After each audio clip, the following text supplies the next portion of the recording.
Very good morning, friends. And today is April 3rd, and we are in Morning Brew. And the biggest news is that India, being a large country, all the different sovereign nations are now visiting India. And today, I want to specifically talk about the visit of Australian Prime Minister. And this is a very important meeting, and they have already promised to invest in India, and a huge sum of investment is coming from Australia. And the big news is that this opened doors for techies, chefs, students, and the millennials. The millennial actually stands for people who are born after 2000. So there is a more different word to describe these youngsters who are just starting their career. So this is the requirement. I mean, as per the information, there is a requirement for 1,800 chefs, yoga teachers in Australia, and therefore also for students. There will be a new visa regulation so that these professionals and students can easily apply for visa and also work visa. And the Australian government is also saying that they will also allow 1,000 exceptional millennials, as I explained what is millennial is, for per year, so that they can also visit Australia and add to the economy of Australia. And that will be beneficial for India too, because this is all coming as part of the trade agreement between Australia and India. So I think the key here is that a lot of changes are happening. While we keep hearing about the one-sided media and propaganda in the news, but I think India plays a pivotal role in shaping up the new world order. And in fact, everybody is coming here. And why not? Everybody has to be part of, in good books of India, because India, being a very populous country, a large country, very powerful, fastest growing economy. And if you don't invest in India, then how will you, what will you do? So I think this is something which is a basic fact which everybody understands. Whatever the news and media channel talks about, I think that is a base of starting our discussion.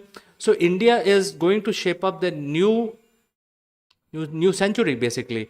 And I'm not saying India alone, but I think China will also play a major role. And this is the century of Asia, and India being very liberal people, democratic country, I think that is why everybody is coming into India and investing. The other important aspect is the uh, rupee ruble swap. And as part of that deal, there will be a low cost import that we can make from Australia. So if we need something, there is a low cost destination from which we can buy. And whenever you want to buy things, it's a natural habit of every human being that they will like to buy at a lower cost. So if there is a low cost deal available for India from Russia, and it is going to cost less, and when we are able to buy things at lower cost, that means our economy will be much robust, simply because we'll have more money to do more things. We need to also develop our infrastructure, so we will have more funds available, and not spend too much money in foreign exchange, very expensive foreign exchange. So all this is going on. So what is there for business community to look for? I think the biggest opportunity is, when I was looking at Australia, I always considered Australia as a small market. But when, as a bilateral agreement between India and Australia, the new doors are being opened. So I think it will also open up new opportunities for a lot of business houses, a lot of SMEs. I think the era of SME is here. And although Australia has a lot of large companies like mining, banking, etc., which is their core, but then apart from these large industry, there are requirement for smaller supporting units also, and that is where the India will play a role. And therefore I strongly urge to watch out for this opportunity, which is going to open up because of this bilateral agreement between India and Australia, and that is a big news.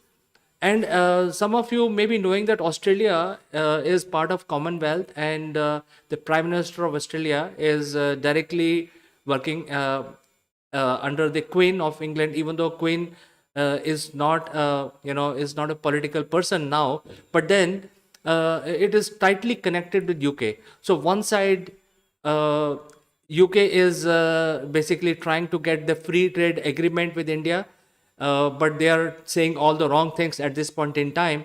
But it's a political diplomacy that Australia, which is their partner, has come and opened doors to allow the professionals to freely travel to Australia, and it will benefit, it will create more jobs and more opportunities for the SMEs and startup community.